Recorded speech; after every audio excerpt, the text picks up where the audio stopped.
Anyone who has seen a wild peacock could hardly imagine what it looks like once its wings are clipped and it is caged.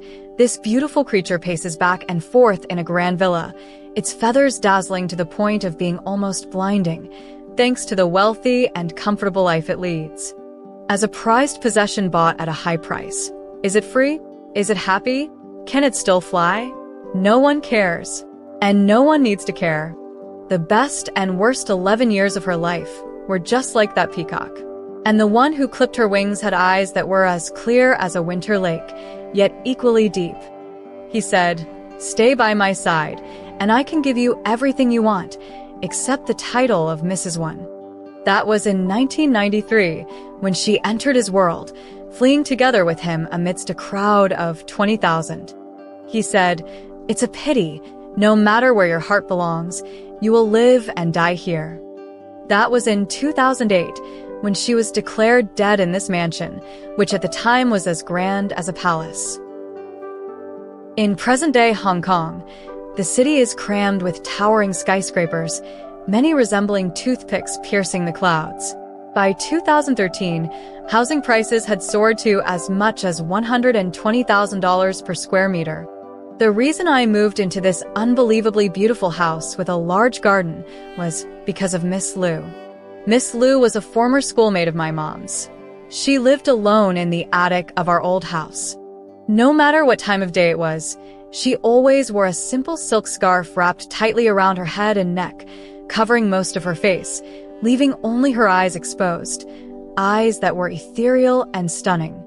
Perhaps it was because of her exquisite figure and elegant demeanor, or perhaps it was her overly mesmerizing eyes, but every time I saw her, I was reminded of those ancient beauties from TV dramas, always dressed in white with their faces veiled. Once, I saw her planting roses in the attic. The walls were old, without tiles, just cement and plaster, already mottled with age. In some of the cracks, deep green moss and climbing ivy had taken root. She was tall, slightly bending over in front of the crumbling wall, yet there was an inexplicable elegance and nobility in her posture. As if compelled by some unseen force, I called out to her, "Miss Liu." She looked up and saw me. Her beautiful black eyes softened into a faint smile. Later, after we moved to a new house, I still visited the attic to see her, hoping that one day she would tell me about Hong Kong, tell me her story. But even by the time I graduated from high school, Miss Liu had never granted me the thrilling story I had so eagerly imagined. On the day I received my acceptance letter from the Chinese University of Hong Kong, I excitedly went to the attic to share the news with Miss Liu. In my excitement, I forgot to knock and accidentally caught her just as she was stepping out of the shower, without her headscarf. I was startled.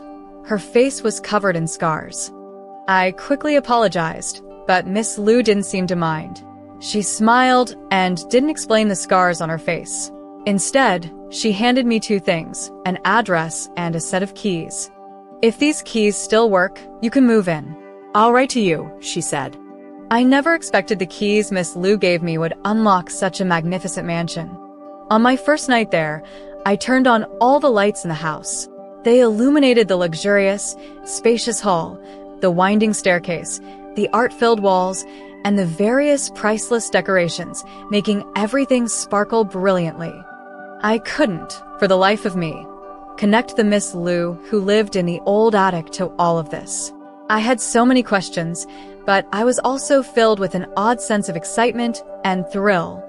A few days later, I wrote a letter to Miss Liu and then got busy with school, temporarily pushing all my questions to the back of my mind. It wasn't until Friday, when I woke up around 11 and walked to the top of the stairs, that I screamed, "Who are you? How did you get in here?" 5 people stood downstairs, and one of them walked up to me politely saying, "Hello, we're from the cleaning company. Mr. Xie arranged for us to come and clean every 2 weeks." "Who is Mr. Xie?" The man seemed even more surprised. "You live here, but you don't know who Mr. Xie is?" Seeing the suspicion in his eyes, I quickly grabbed the keys to show him. "A friend gave me these keys," I said. Suddenly, a thought crossed my mind. "Could you give me Mr. Xie's phone number?" I asked. As expected, I didn't get the number, and the doubts in my mind were left unresolved. Another Friday came. That day, I finished class early, and as I walked into the yard, I saw a figure bent over, trimming the plants in the garden. After the cleaning company incident, I wasn't too surprised. I greeted him politely. The figure suddenly stood up. He was tall and looked at me against the light. I couldn't make out his face clearly, but his gaze filled me with a strange sense of pressure. I quickly said, "Hello, are you from the gardening company? I recently moved in here." He was silent for a long time, his gaze never leaving me for a second. For some reason, his stare made me feel uneasy. "Well, uncle, please carry on with your work," I stammered. "Did Xiaoxia arrange for you to live here?" the man suddenly asked. His voice was deep and calm. "So, you know Mr. Xie too?" I smiled at him, but didn't want to continue the conversation, so I quickly headed upstairs. As I entered my room, I kept asking myself why I felt so uneasy around a gardener. I found a room with a view of the garden and leaned out of the window to take a look. He was still trimming the plants, working meticulously, seemingly oblivious to my watchful gaze. In early October, I received Miss Lu's first letter. Her handwriting was delicate and beautiful. In the letter, she asked how I was doing and if I was adjusting to my new environment. After the simple greetings, her tone shifted. She wrote, "You once asked me about my past. I didn't tell you, not because I didn't want to, but because I didn't know where to start. I heard from your mother that you like to listen to and make up stories in your free time, so why not treat it as just a story to listen to?" In 1992, Hong Kong. On the last night of that year, Lan Kuai-fong was preparing for an unprecedented New Year's Eve party. Over 20,000 visitors crowded in, eagerly waiting for the countdown. Due to the massive crowd, the police dispatched more than 100 officers to maintain order. Even so, as the countdown began, the scene spiraled out of control. People sprayed confetti, alcohol, and soda. Some threw bottles, bags, and heavy objects. Gradually, people started falling, and chaos erupted. You can still find news articles online under the titles 1992 Hong Kong New Year's Eve Tragedy or Lan Kuai-fong Tragedy. The event resulted in 21 deaths and 63 injuries. Among the 20,000 people that night were Miss Lu and her boyfriend Wei Ziliang. When the scene descended into chaos, she almost fell too, if it hadn't been for someone helping her up. When she stood up, she was separated from her boyfriend, Wei Ziliang, in the surging crowd. She called his name loudly, but her voice was swallowed by the cacophony of screams. She stumbled around, searching for him. Finally, when she spotted a familiar figure, she ran over without hesitation and grabbed his hand, pulling him towards safety. Initially, she was the one leading him, but since he was tall and quick on his feet, he soon took over, half pushing the crowd aside with one arm while shielding her, ensuring she wasn't knocked over. When they finally broke free from the throng, Miss Lu, gasping for breath, stared in shock at the unfamiliar man whose hand she had been holding. He was wearing a similar outfit to Wei Ziliang's, and in the confusion, she had made a mistake. Miss Lu immediately turned to rush back into the crowd, but the man quickly grabbed her. "What are you doing? My boyfriend is still in there. I need to find him," Miss Lu shouted. "Are you crazy? It's chaos in there. You're running to your death." He glared at her. If they hadn't just survived a harrowing escape together, forming a kind of life-or-death bond, he wouldn't have bothered to stop her. She struggled, but he wouldn't let go. Suddenly, she bent down and bit his hand, causing him to release his grip in pain. She took off running immediately. Before long, security stopped her. She pleaded, "Please let me in. My boyfriend is still in there. I have to find him." There was no way security would allow anyone back in at that point. Growing impatient with her insistence, one guard even raised his baton in warning. "Are you looking for me, darling?"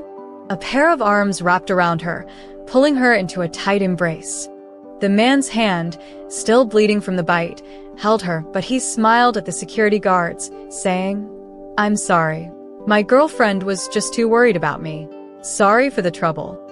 "That's not," She started to protest, but her words were silenced by the man's lips. That was the beginning of 1993.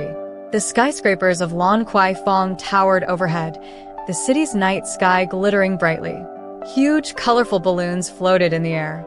There were fireworks, songs, cheers, tears, shouts, catharsis, struggles, cries, births and deaths. In a single day, she had witnessed the full spectrum of human emotions. One mistake set in motion the tragedy that would define a woman's entire life. I lifted my head from the letter. The room I lived in faced south, and outside the large floor-to-ceiling windows stretched an endless ocean. The water was a deep blue, and occasionally a ship would pass by. If I was lucky, I might even see a seagull. I wondered if Miss Liu had ever sat in front of this window, lost in her sadness. After a few days, I finally wrote back to Miss Liu.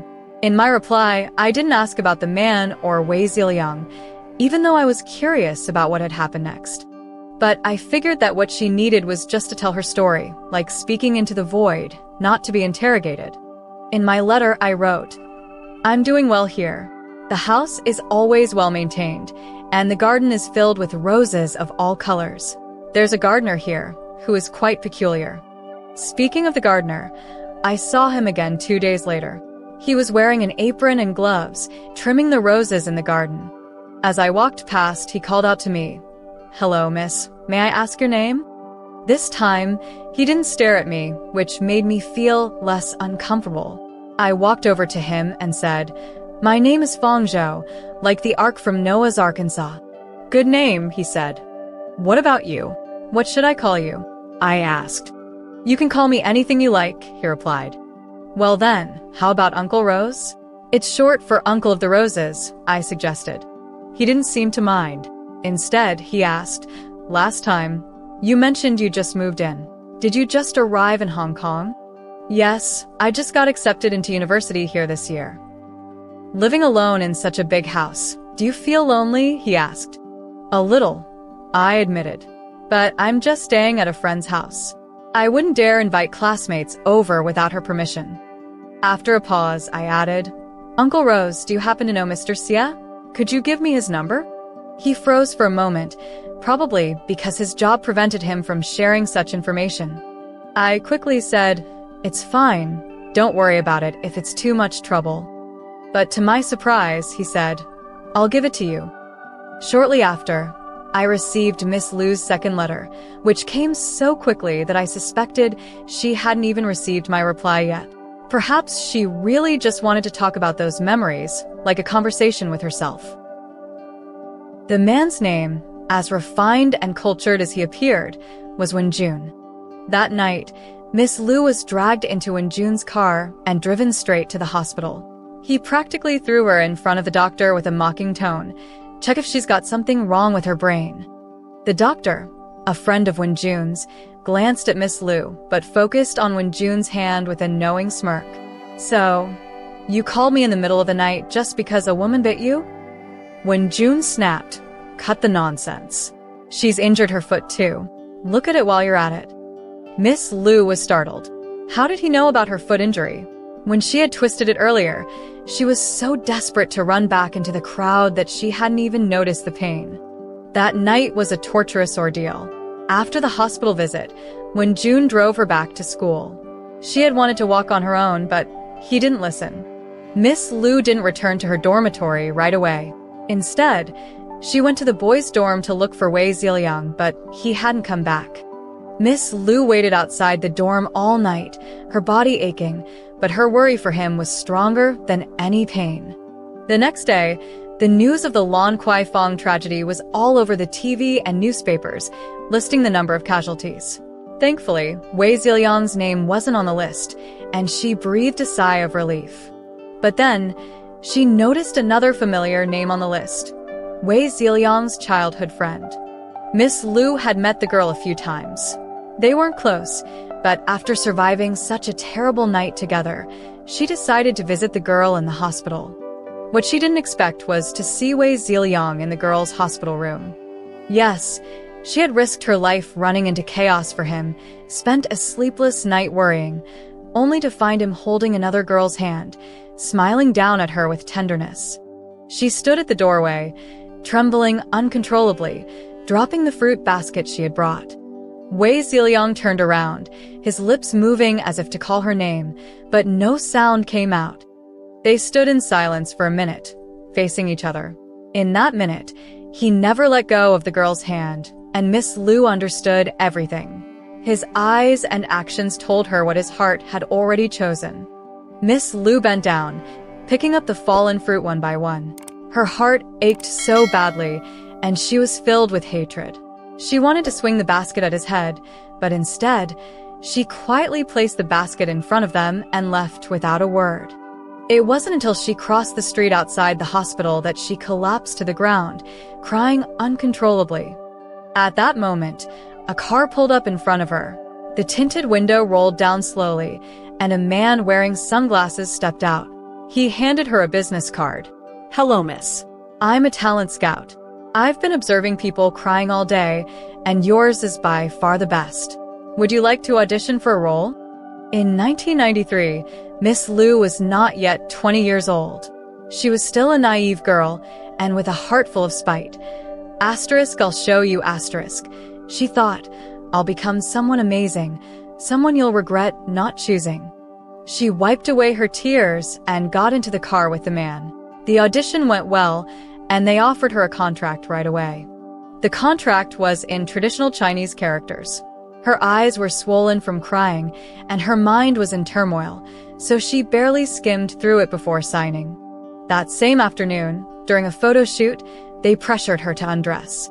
Miss Lu was shocked, her mouth agape. Only then did she realize she had been tricked by the contract. The most she was willing to do was take off her jacket, but she refused to go any further. The man in sunglasses sneered, "Fine, don't shoot, but you'll owe the company $500,000 in damages for breaching the contract." When June had been drawn to the studio by the loud commotion, he pushed open the unlocked door, and the noise instantly quieted down. Miss Lu, eyes red and swollen, looked up at him. That day, he was dressed in a suit, looking tall and handsome, with none of the casual mockery in his expression. His face was serious, and his eyes were as cold and deep as a winter lake. There was another young man standing behind him. When June whispered something to the man before walking over to her, he grabbed her wrist without saying a word, effortlessly pulling her away from the dark precipice she had been on the edge of. They stepped into the sunlight, and he still held her hand. She had forgotten to pull away, instead glancing at his silent, sharp profile, and finally, she let out a long sigh of relief. 3 days later, Miss Lu received a contract termination from the talent agency, delivered by the same young man who had followed when June. He didn't say much, only that everything had been settled and she could rest easy. I hesitated for a long time before finally calling Mr. Xie and asking to meet. But he refused and instead questioned me. "Who is the friend who gave you the key? Where is she? What is she doing? Does it really matter?" I wouldn't betray Miss Lu in this confusing situation. Yes, it matters. Because this house was a gift from my boss to the woman he loved. Who was that woman? My heart raced, sensing I was about to uncover the house's history. She's no longer alive. I was stunned and quickly ended the call. At the end of November, Miss Lu's third letter appeared in my mailbox. Miss Lu stood beneath a towering skyscraper, squinting slightly as the sun's rays pierced her eyes. He owned this massive building, holding the economic pulse of the city in his hands, so it was no surprise that 50,000 yuan seemed insignificant to him. But she was the kind of person who never forgot a debt, whether it was a favor or a grudge. Without an appointment, she couldn't go upstairs to find him. After waiting a long time, she finally saw a familiar figure stepping out of the elevator, followed by several others. "Mr. Wen." She hurriedly approached him. He saw her but showed no extra emotion, simply gesturing for the receptionist to take her to his office. Miss Lu waited in the office until late in the evening before when June finally reappeared. He looked a bit tired and was surprised to see her. "Why are you still here?" "I was waiting for you," Miss Lu stood up hastily, handing him a piece of paper she had been clutching. Mr. Wen, this is the IOU for the 50,000 yuan. I know I can't pay it back quickly, but no matter how long it takes, I will repay you. As she spoke, she probably realized just how distant that repayment was, and her head lowered slightly. He looked at the girl in front of him. Barely in her 20s, she was young and slender, even seeming fragile. Yet there she was, holding up the IOU with such determination. Her bowed head and the way she bit her lip in stubbornness stirred something in his heart. If their first meeting had intrigued him by her reckless determination, this moment was when his heart truly began to move. He took the IOU, glanced at it, and to her shock, slowly tore it into pieces, bit by bit. If you really want to thank me, treat me to a meal, he said. I haven't eaten all day. Sure, what do you want to eat? Your choice. She couldn't help but detect a hint of childlike mischief in his tone, or so she thought. Originally, she had intended to take him to an expensive restaurant, but then she reconsidered. With his status, he had surely tasted the finest delicacies. So instead, she brought him to her favorite street food stalls. It was probably his first time eating in such a place. Curious and intrigued, he ate heartily, enjoying every moment. And so, they began to grow familiar with each other. He sought her out more and more often, each time asking her to treat him to a meal. Half-jokingly, he'd say, I've got 50,000 yuan worth of meals with you. Haven't finished it yet, right? She couldn't help but laugh at that. When did their relationship begin to change? Miss Lu remembered it clearly. It was on her 22nd birthday. It was her birthday, and also her college graduation ceremony, and when June helped her celebrate. He took her to the place where I now live, this small villa. It was the summer of 1993 when Miss Lu first stepped into this house. Little did she know that this house would become the grave of her life. Maybe it was seeing last year's birthday gift from Wei Ziliang while packing her bags, or perhaps it was the awkward encounter with his new girlfriend at the school gate that made her sad. Or maybe it was the beautiful moonlight, the good wine, and the intense look in Wenjun's eyes. Whatever the reason, she got drunk. When she woke up, she found herself in his arms. Her mind went blank, and he said, Stay by my side. I can give you everything, except the title of Mrs. Wen. She later learned what that meant. He had a fiancée, a woman from a family of equal social standing, who was also his business partner. When June gave her this house, as both a birthday and graduation gift. After moving in, she didn't go out to work because he wouldn't allow it, nor did he allow her to see people she shouldn't see. Who were these shouldn't-see people? Perhaps her ex-boyfriend, Wei Ziliang, or maybe other male classmates. He used this house to create what he considered a safe life for her, hiring maids who were officially there to take care of her daily needs, but were actually there to monitor her every move. Here, she had no need to study, no need to work, no need to interact with anyone. He was her emperor, the only person she needed to please and submit to. Only then did she realize she didn't really know him at all. The childishness she had once thought she saw was nothing but an illusion. This was the real Wenjun, domineering, tyrannical, and ruthlessly decisive. This house, nestled between the mountains and facing the sea, had flowers blooming all year round.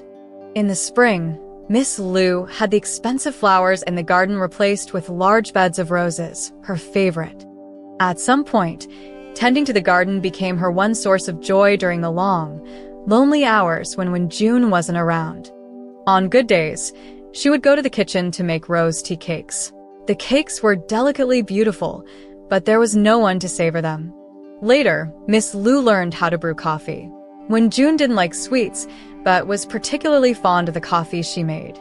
Not long after, June and his fiancée attended his company's 5th anniversary celebration together, and Miss Lu, who rarely left her home, saw the news on television. In the news, the male lead had ink-black hair, wearing a light gray suit, which complemented his fiancée's pure white evening gown perfectly. The woman lovingly linked her arm with his, her smile sweet and bright. Miss Lu smiled softly, changed the channel, and found a lovely English song playing. in a darkened room. As the song progressed, a line, "I've fallen to the sea, but still swim for shore," made her spirit tremble for some reason. That night, she fell ill with a high fever. The housemaid had taken a day off, and it was not until late at night that he came over and found her barely conscious from the fever. In her dazed state, she sensed his presence and opened her eyes slightly, surprised to say, "Why are you here? Wasn't he supposed to be with his fiancée? Aren't you supposed to call a doctor when you're sick?" he said coldly, and then carried her downstairs. As he walked out the door, Miss Lu could hear the chilling wind howling around her. He drove her to the hospital at an unprecedented speed. The doctor said she had caught a chill and had a high fever of 39 degrees Celsius. If not treated to bring the fever down, it could easily lead to a lung infection. Upon hearing this, Wenjun silently glanced at her, as if reproaching her. Yet, that day, she felt unusually happy, a faint smile creeping onto her pale lips. What made her even happier was that she encountered an old acquaintance at the hospital, her senior from high school. The senior was now pregnant and had come to Hong Kong to give birth, but the hospital here had very limited beds and would not admit a pregnant woman from the mainland. She and her husband pleaded with the doctors, but to no avail. When she met Miss Lu, she poured out her sorrows, tears welling in her eyes. Miss Lu said to Wenjun, "Let's help my senior." Miss Lu had never actively asked Wenjun for anything before. She knew he could give her so much if she just spoke up, but this time, her first request was to help someone else. He was always powerful, and he easily resolved her senior's difficulties. The baby was born safely, and the senior and her husband were immensely grateful to Wenjun, calling him a miracle worker. She didn't know the relationship between Wenjun and Miss Lu. At the time, she simply referred to him as her boyfriend, and the senior expressed her envy, saying how lucky Miss Lu was. Maybe she truly was lucky. She had received so many material things that others might spend their whole lives striving for. Wenjun liked buying her gifts, even though he knew she seldom went out. He brought back quite a few branded bags, clothes, and perfumes. Once, he brought her a unique gift, a white peacock. It was the spring of 1996, and Miss Lu adored it, taking great care to feed it. That beautiful creature proudly strutted around the large villa, its glorious and luxurious life, making its feathers shine brilliantly. Later, Miss Lu watched an animal documentary and saw wild peacocks soaring in the sky. It suddenly struck her that the noble white peacock she kept was actually very pitiful. As a high-priced ornamental animal bought by its owner. Was it free?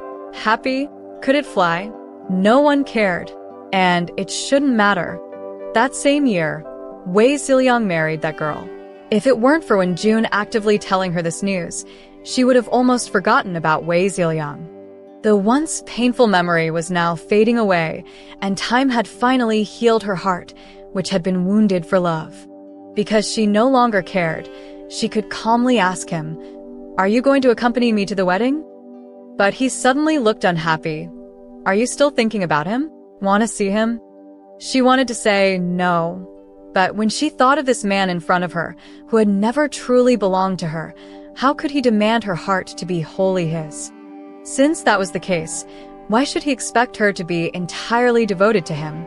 A rebellious thought sprang up in her mind as she lightly said, "What do you think?" He instantly became furious, gripping her chin and saying fiercely, "You can forget that. In this lifetime, you will only be Wenjun's woman, and you will stay by my side until you die. You can't go anywhere." His expression scared her. Perhaps it was from that moment on that a feeling of fatigue suddenly emerged in her heart regarding this never-ending relationship. Once, he asked her if she wanted to return to her hometown, and she declined. She didn't know how to go back. But he seemed relieved. "Actually, I don't want you to go back either. I'm afraid that once you go back, you won't return." She scoffed. "Just a toy. You can't bear to part with it?" Sure enough, she had provoked him, and his way of punishing her was always in the most primal manner to make her realize their relationship. He was angry, But the scariest part wasn't his anger.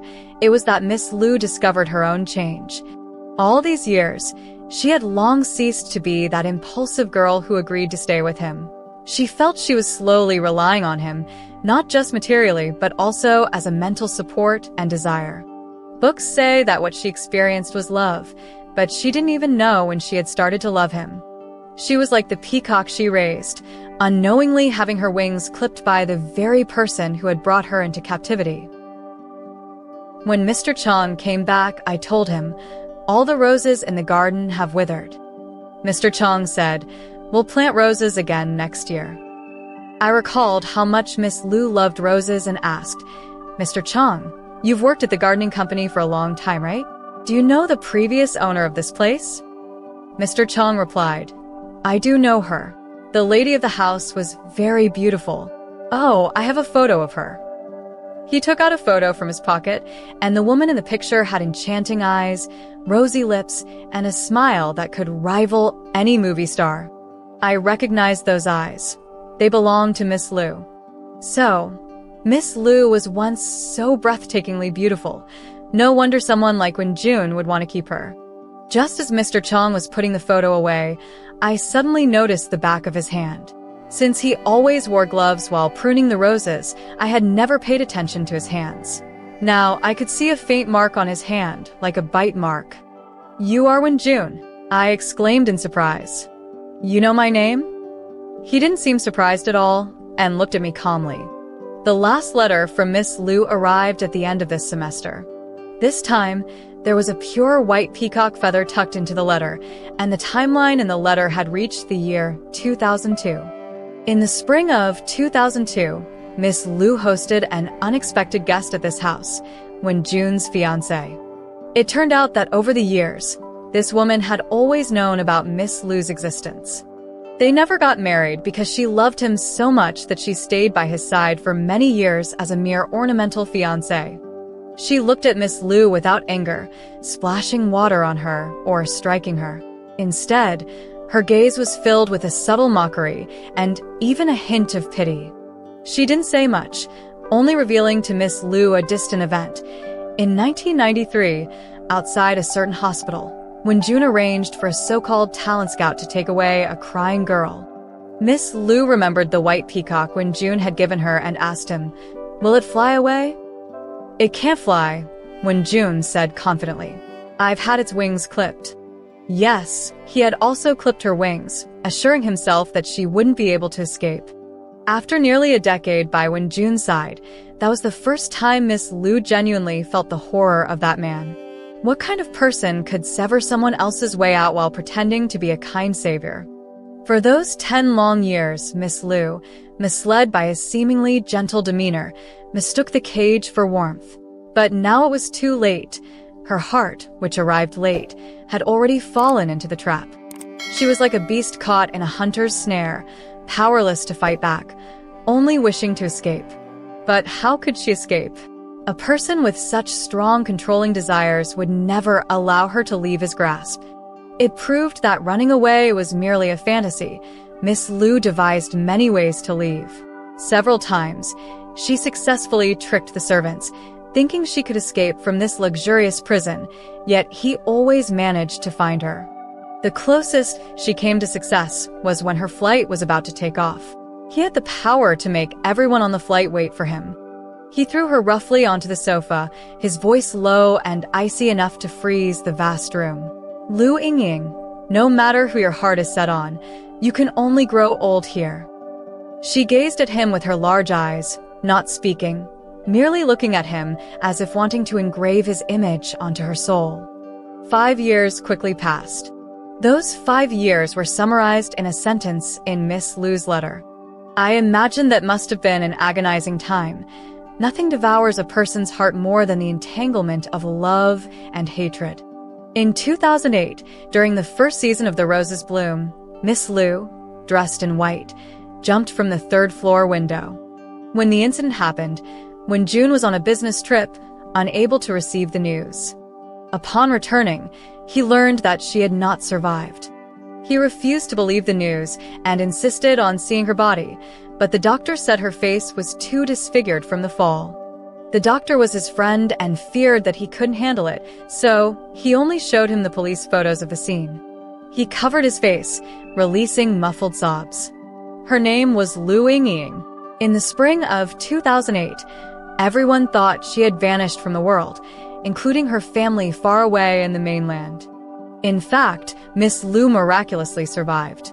With the help of Wenjun's fiancé and his doctor friend, she escaped from Hong Kong. Her face had been scarred beyond recognition by the thorns of the roses, and her wounds had not been treated in time, leaving lifelong scars. Instead of seeking her family, she came to my mother. She wanted to see the child who had been born safely because of her, to see how that child was doing now. In the end, that was her only attachment to life. Indeed, that child was me. Miss Lu and I got along well from the first meeting. We were even closer than she had been with my mother. We spent many years together. She lived alone, and I was her only companion.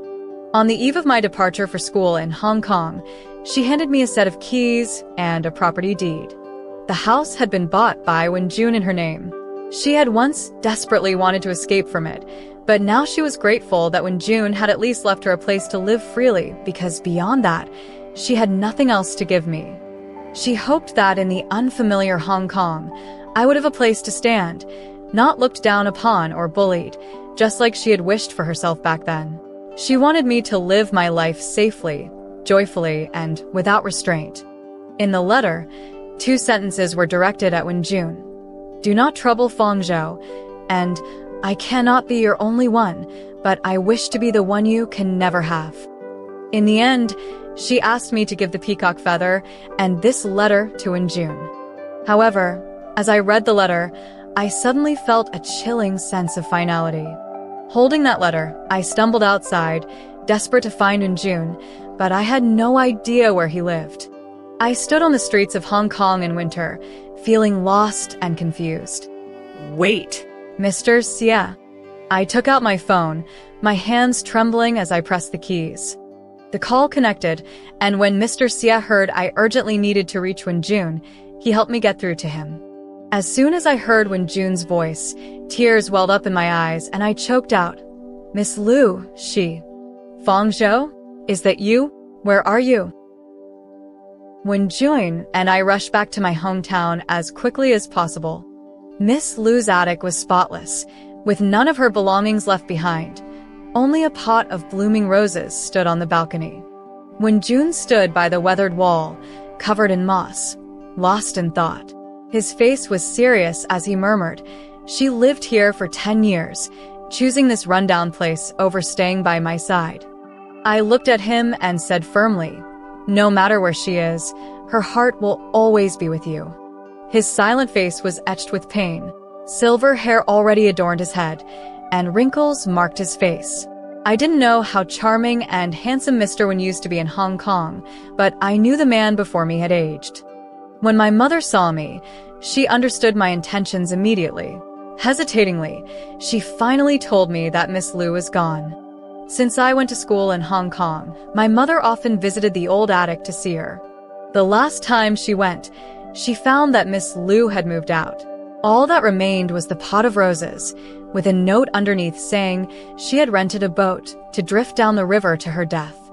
She asked us not to look for her, expressing her wish to die away from home, not seeking to return to her roots. My Miss Lu left this world so unceremoniously. Wenjun took the pot of roses from Miss Lu's room. On the flight back, he told me he had always known she was alive. Years ago, his doctor friend wouldn't let him see the body, but he later sneaked into the morgue and opened the drawer labeled Lu Yingying, only to find it empty. He opened all the nearby drawers, but none contained her.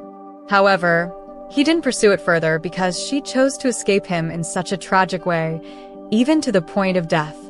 Respecting her wishes was perhaps the only thing he could do after realizing his mistakes.